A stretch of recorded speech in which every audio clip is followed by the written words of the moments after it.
Hello प्यारे बच्चों, आज हम आईसीएसई बोर्ड क्लास 10th का फर्स्ट चैप्टर फोर्स का लेक्चर नंबर 4 करने वाले हैं। इससे पहले के 3 लेक्चर हमने आपके कंप्लीट करा दिए। अगर आपने वो लेक्चर नहीं देखे हैं तो प्लीज़ जाके सबसे पहले वो लेक्चर देखिए, तभी आपको जो आगे का टॉपिक है वो समझ में आएगा। ठीक है, तो हमने क्या किया था, इससे पिछले वाले लेक्चर में टॉर्क का कुछ इंपॉर्टेंट पोर्शन पढ़ाया था। ठीक है, इंट्रोडक्शन पार्ट पढ़ाया था। तो आज हम उसी टॉर्क के सेकंड पार्ट को लेके आए हैं। ठीक है, जिसमें टॉर्क के बारे में हम थोड़ा और जानेंगे। ठीक है, उससे रिलेटेड न्यूमेरिकल को सॉल्व करेंगे। तो कॉपी पेन निकाल लो। ठीक है, और स्टार्ट करते हैं आगे का टॉपिक।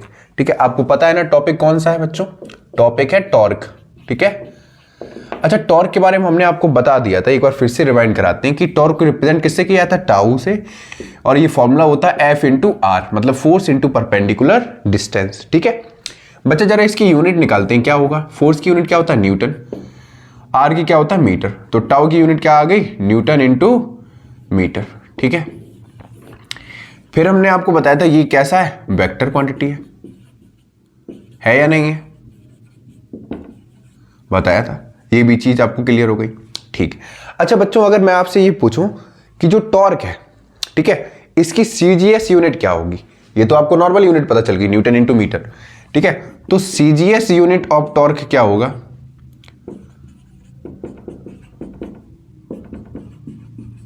टॉर्क क्या होगा बेटा? ये हो जाएगा डाइन इंटू सेंटीमीटर। ठीक है, न्यूटन का क्या हो जाएगा? डाइन, और मीटर का क्या हो जाएगा? सेंटीमीटर। इतना तो समझ में आ गया। सेंटीमीटर ग्राम सेकंड बोलते हैं इसको। क्या बोलते हैं? सीजीएस को सेंटीमीटर ग्राम सेकंड। ठीक है, अच्छा बच्चों, नेक्स्ट पॉइंट इसका बताएं। अच्छा, मैं आपसे ये पूछूं कि इसकी ग्रेविटेशनल यूनिट क्या होगी? ठीक है, तो क्या बताओगे आप? उससे पहले एक चीज जान लेते हैं। ठीक है, जैसे मैंने आपसे पूछा कि 1 न्यूटन मीटर किसके बराबर होता है? 1 न्यूटन मीटर किसके बराबर होता है बच्चों? तो 1 न्यूटन किसके बराबर होता है बच्चों? आपको पता है, 10⁵ डाइन। ठीक है, डाइन। ठीक है, और मीटर क्या मतलब क्या होता है? 10⁻²। ठीक है, ये सेंटीमीटर हो गया। ठीक, 10⁻² सेंटीमीटर। तो 10⁻7 पावर ऐड हो जाएगी ना, बेस सेम है, तो 7 डाइन सेंटीमीटर। ये आता है 1 न्यूटन मीटर के बराबर। आपको इतनी चीज समझ में आ गई? कोई तकलीफ? ठीक बच्चा, इतना तो समझ में आ गया। अभी मैंने आपसे पूछा था कि ग्रेविटेशनल यूनिट क्या होगी टॉर्क की, तो यहां पे लिखेंगे, ऐसे लिखो, ग्रेविटेशनल यूनिट ऑफ टॉर्क क्या होगी बच्चा? तो इसमें हो जाएगा kgf। क्या हो जाता है? kgf। बच्चों, अगर मैं आपसे पूछूं कि 1 kgf किसके बराबर होगा, तो आप कहोगे 9.8 न्यूटन। लेकिन अगर मैं आपसे पूछूं कि 1 kgf इंटू मीटर किसके बराबर होगा, तो यहां पे लिखेंगे 9.8 न्यूटन इंटू मीटर। यही तो होगा, कोई दिक्कत? ठीक है, अगर मैं 1 ग्राम फोर्स बोलूं तो कितना हो जाएगा? ये हो जाएगा 9.8 इंटू 100, तो ये हो जाएगा 980 डाइन सेंटीमीटर। यही तो होगा। ठीक है, इतना समझ में आ गया? तो ये हो गया ग्रेविटेशनल यूनिट ऑफ टॉर्क। इसको फटाफट स्क्रीनशॉट लो यहां तक। इसके बाद हम क्या करेंगे? टॉर्क से रिलेटेड न्यूमेरिकल को सॉल्व करेंगे। फटाफट स्क्रीनशॉट लो बेटा यहां तक। अच्छा बच्चों, हम टॉर्क से रिलेटेड कुछ फैक्ट्स जान लेते हैं। ठीक है, कि टॉर्क किस पे डिपेंड करता है। मैंने आपको बताया था कि टॉर्क मैग्नीट्यूड ऑफ फोर्स पे डिपेंड करता है और perpendicular distance from axis of rotation पे डिपेंड करता है। ये तो चीज क्लियर है। चलो ठीक है, आगे देखते हैं। ठीक है, मैंने आपको बताया था कि मान लो जैसे ये नट है बेटा, ठीक है, टक टक टक टक, ये नट है, यहां पे ऐसा रिंच लगा है। ठीक है,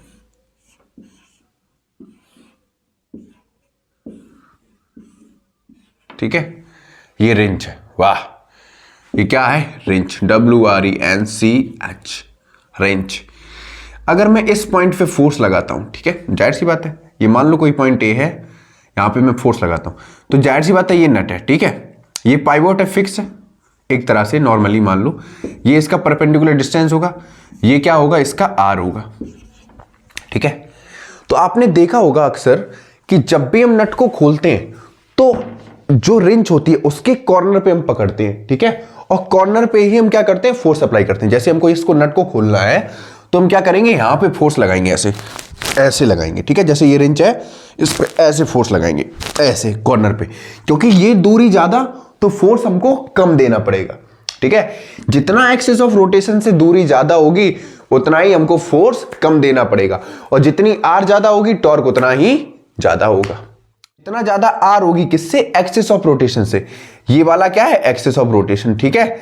इससे जितना आर ज्यादा होगी उतना ही क्या करना पड़ेगा, हमको कम फोर्स अप्लाई करना पड़ेगा। जैसे आपने देखा होगा, अक्सर आपने गेट देखा, दरवाजा, चौखट भी देखी होगी, ठीक है। तो दरवाजा या चौखट जो होती है, मान लो मैं बना दे रहा हूं ऐसे, गांव में देखा होगा आपने, ऐसी चौखट होती है, ठीक है। ये चौखट होती है, ठीक है, यहां पे, और दरवाजा मान लो ऐसा है, ठीक है। ये दरवाजा है, ये दरवाजा है, ठीक है। ये क्या है, ये वाला जो पॉइंट होता है ये एक्सिस ऑफ रोटेशन, ये क्या होता है, फिक्स होता है, ठीक है। ये वाला पॉइंट क्या है, एक्सिस ऑफ रोटेशन। ध्यान से समझो, अभी समझा देंगे, ठीक है। तो जाहिर सी बात है, ये वाला पॉइंट जो होता है, ये वाला पॉइंट, ये पॉइंट तो मूव नहीं करता है, ठीक। अगर इसके हैंडल कहां पे लगा होता, कॉर्नर पे लगा होता, इस हैंडल पे क्या करते हैं, फोर्स अप्लाई करते हैं। यहां पे क्या करते हैं, फोर्स अप्लाई करते हैं, ठीक है, टेंजेंशियली करते हैं। मान लो, ठीक है, ये दरवाजा है, मान लो ये दरवाजा है, ये क्या है, एक्सिस ऑफ रोटेशन। तो हम यहां पे पकड़ के तो इसको खोलेंगे ऐसे, देखो इसको ऐसे ही तो खोलेंगे। तो जाहिर सी बात, हमने फोर्स कहां अप्लाई किया, कॉर्नर पे, ठीक है। कहां पे, जहां पे इसका हैंडल है। तो ये क्या होगी बेटा, आर होगी, हो गई या नहीं होगी, ठीक। एक्सिस ऑफ रोटेशन से कॉर्नर पे क्या किया, हैंडल लगा होता है, वहां पे हमने फोर्स अप्लाई किया हल्का सा, और गेट आराम से खुल जाता है, ठीक है। यही हैंडल अगर यहां पे लगाओ तो जाहिर सी बात है हमको फोर्स ज्यादा देना पड़ेगा, देना पड़ेगा नहीं देना पड़ेगा, पता है ना आपको, क्यों, क्योंकि जितनी ज्यादा दूरी होगी, आर जितना ज्यादा होगा उतना ही फोर्स हमको कम देना पड़ेगा। समझ में आ गया। अगर हम इसके एक्सिस ऑफ रोटेशन पे, मान लो इस वाले पॉइंट पे जहां एक्सिस ऑफ रोटेशन है, अगर यहां पे हम फोर्स अप्लाई करें तो क्या दरवाजा खुलेगा, नहीं खुलेगा। या हम पैरेलल आर के फोर्स अप्लाई करें, ठीक है, along the radius force apply करें, ऐसे, दरवाजा ये रहा, हम ऐसे फोर्स लगा रहे हैं ऐसे, क्या दरवाजा खुलेगा, नहीं। हमको फोर्स कैसा लगाना चाहिए, ऐसा, ठीक है, ऐसा लगाना चाहिए, तभी तो खुलेगा। क्लियर हो गया, ठीक है। या तो हम एक्सिस ऑफ रोटेशन पे फोर्स लगाएं, या हम पैरेलल एक्सिस ऑफ या तो हम एक्सिस ऑफ रोटेशन पे फोर्स लगाएं, या अलोंग द रेडियस फोर्स लगाएं, तो दरवाजा नहीं खुलेगा। समझ में आ गया। हमको फोर्स कहां लगाना पड़ेगा, इसके हैंडल पे, मतलब परपेंडिकुलर डिस्टेंस से, ठीक है। एक्सिस ऑफ रोटेशन से जो परपेंडिकुलर डिस्टेंस है, ठीक है, हमको कहां लगाना पड़ेगा, टर्मिनल पे फोर्स लगाना पड़ेगा, तब ये दरवाजा खुलेगा। तो समझ में आ गया। तो जितना ज्यादा हमको टर्निंग इफेक्ट लाना है, तो जितना ज्यादा आर ज्यादा होगा, टर्निंग इफेक्ट उतना ही ज्यादा होगा। समझ में आ गया, क्लियर हो गया, कोई डाउट, बहुत बढ़िया, ठीक। तो ये तो था हल्का सा कॉन्सेप्ट। इसके बाद हम देखते हैं न्यूमेरिकल्स, ठीक है। तो इसको रब कर दिया जाए, बहुत बढ़िया।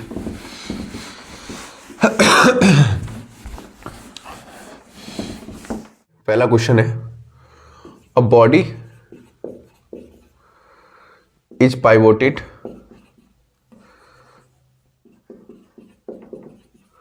एक क्वेश्चन लिख दे रहे, उसके बाद आपको क्या करेगा, डायरेक्ट क्वेश्चन मिलेंगे, ठीक है। टाइम आपका वेस्ट नहीं होगा। मैं वीडियो को पॉज करके पहले ही क्वेश्चन नोट कर लूंगा, ठीक है। Force of 10 Newton is applied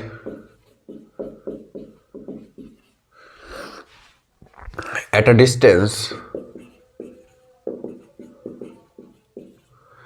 distance of 30 centimeter from the pivot point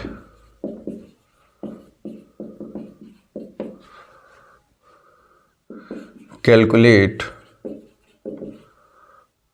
the moment of force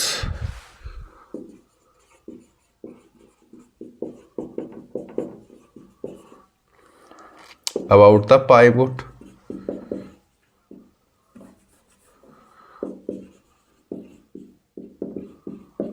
सबसे बड़ी चीज, क्वेश्चन देखो क्या कह रहा है। कोई बॉडी है जिसको पाइवोट किया जा रहा है एक पॉइंट से, ठीक है।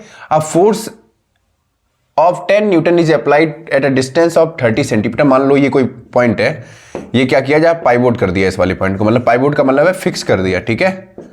तो ये क्या होगा, एक्सिस ऑफ रोटेशन होगा, इसी के रिस्पेक्ट में घूमेगा। ये वाला पॉइंट मान लो आर, ये दूरी आर है, ठीक है। कोई पॉइंट है, यहां पे हम क्या कर रहे हैं, फोर्स अप्लाई करेंगे। तो कितना फोर्स दे रहे हैं यहां पे, अच्छा फोर्स कैलकुलेट करना है। आर कितना है बच्चा, 30 सेंटीमीटर, ध्यान रखना सेंटीमीटर की बात कर रहा है। तो ये पूछा ये घूमेगा कितना, तो आपको पता है फॉर्मूला क्या होता है, टी बराबर, या टाउ लिखो डायरेक्ट, टाउ बराबर क्या होता है आर इंटू एफ, या एफ इंटू आर लिख दो, ठीक है। अब बच्चा आर कितना है, सेंटीमीटर में दे रखा है, तो आर को मीटर में कन्वर्ट कर लेंगे तो 0.3 मीटर आ जाएगा, ठीक है सर 0.3 मीटर। फोर्स बेटा कितना दे रखा है, नहीं पता, पता है क्या, नहीं पता, दे रखा है, सॉरी फोर्स 10 न्यूटन का दे रखा है, सॉरी बेटा फोर्स 10 न्यूटन का दे रखा है, ठीक। तो कितना हो जाएगा 10, ये कितना आ गया 3 न्यूटन इंटू मीटर, यही तो आएगा आंसर। कोई डाउट, फटाफट स्क्रीनशॉट लो यहां तक। क्वेश्चन नंबर 2 पे आते हैं। क्वेश्चन नंबर 2 क्या कह रहा है, moment of force of 5 Newton, ठीक है। मतलब इसमें गिवन क्या है बेटा, पहले फोर्स दे रखा है, कितना दे रखा है 5 इंटू न्यूटन, ठीक है। और जो टाउ दे रखा है, टाउ देखो क्या दे रखा है, यूनिट देखो, यूनिट से पता लगाएंगे कि क्या दे रखा है। न्यूटन इंटू मीटर किसकी यूनिट होती है, टॉर्क की, तो टॉर्क दे रखा है कितना 2 into newton into metre. Calculate the distance from the point of application of the point P, from the point P, जो कुछ भी है। आर निकालना, तो आपको फॉर्मूला पता है क्या होता है, टाउ बराबर क्या होता है एफ इंटू आर। आर निकालना है तो क्या हो जाएगा tau into tau upon F, तो आर बराबर कितना हो गया 2/5, काटो कितना आएगा, आर बराबर आएगा बच्चों 0.4, 25 चौकू 100, ठीक है। नोट करो फटाफट, नोट करो फटाफट। सेकंड क्वेश्चन बच्चों, थर्ड क्वेश्चन है, बहुत इंपॉर्टेंट क्वेश्चन है, प्यारा सा क्वेश्चन है, चलो इसको देखते हैं क्या कह रहा है। कोई मैकेनिक है जो ओपन कर रहा है एक नट को, ठीक है। पहले वो फोर्स अप्लाई करता है कितने का 150 न्यूटन का, ठीक है। तो शायद केस बेस्ड क्वेश्चन है, केस फर्स्ट डाल दो बेटा, ठीक है। तो पहले वो फोर्स कितने का बेटा अप्लाई करता है 150 न्यूटन का, ठीक है। F1 लिख लो बेटा इसको साइड से।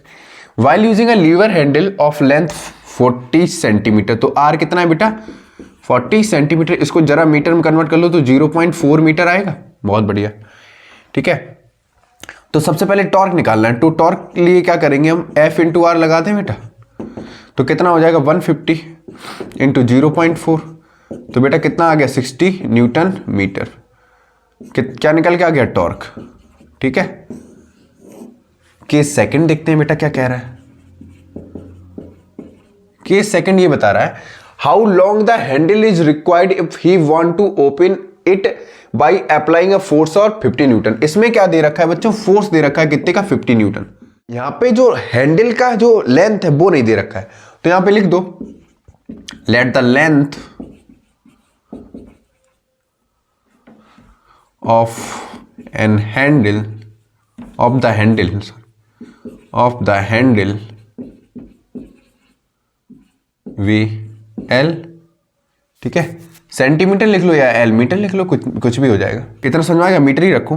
तो क्या हो जाएगा टॉर्क निकालेंगे तो कितना आएगा बेटा एफ इंटू आर, एफ कितना बेटा 50, आर कितना है एल इंटू मीटर, तो ये आ गया 50 एल मीटर, ठीक है। नया टॉर्क आई बात समझ में। इसको दे दो इक्वेशन सेकंड, इसको दे दो इक्वेशन फर्स्ट, यहां डाल दो from equation first and second.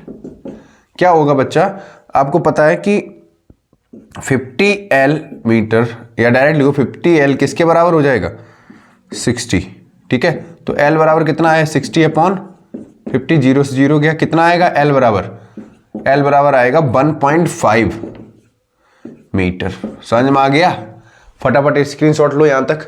समझ में ना आया हो तो बताओ, सॉरी बेटा यहां पे आएगा 1.2 मीटर आएगा, ठीक है 1.2 मीटर। फटाफट स्क्रीनशॉट लो यहां तक बच्चा।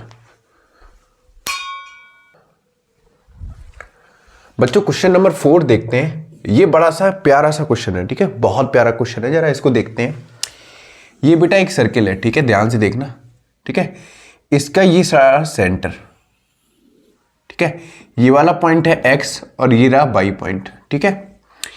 जो D1 है डायमीटर है वो है 0.4 मीटर, ठीक है। हम क्या कर रहे हैं इस पे ऐसे फोर्स अप्लाई कर रहे हैं टेंजेंशियली, ठीक है। अरे यार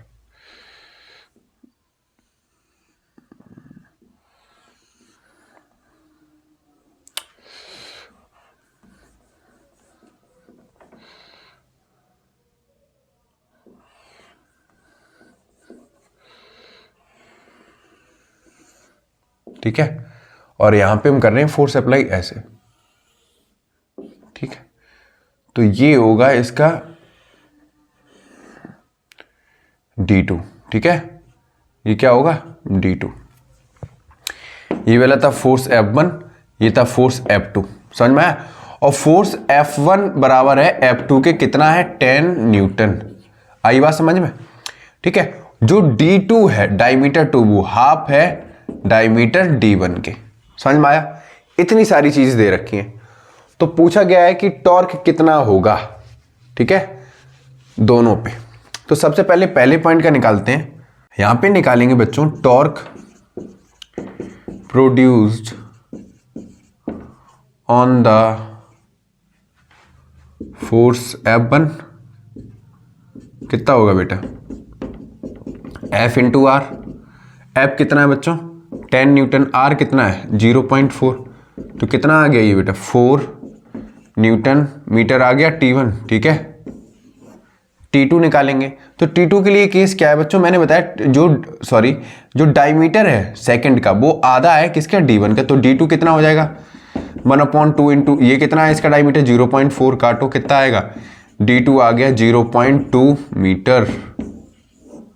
यही तो होगा, ठीक है, यही तो होगा, क्योंकि इसके लिए एक्सिस ऑफ रोटेशन क्या होगा बेटा, ये पूरा यहां तक होगा, और इसके लिए कितना होगा यहां पे, समझ में आ रहा है, कोई डाउट, ठीक। निकालो बच्चा यहां पे, तो यहां पे निकालें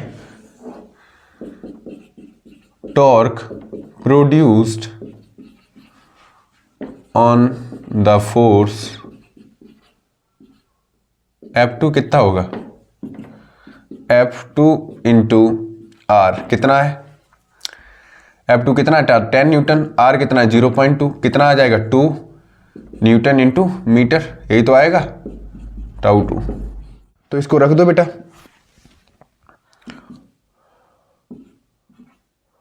टॉर्क प्रोड्यूस ऑन फोर्स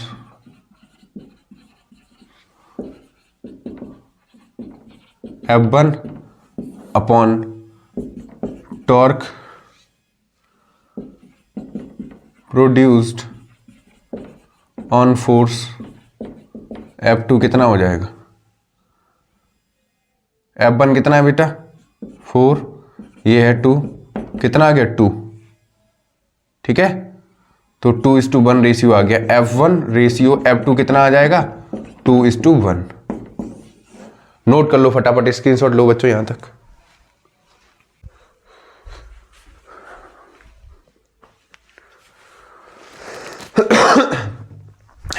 आज के लिए बच्चों यहीं तक रखेंगे, ठीक है। इसके बाद आगे का टॉपिक हम क्या करेंगे, डिस्कस करेंगे नेक्स्ट वीडियो में, ठीक है।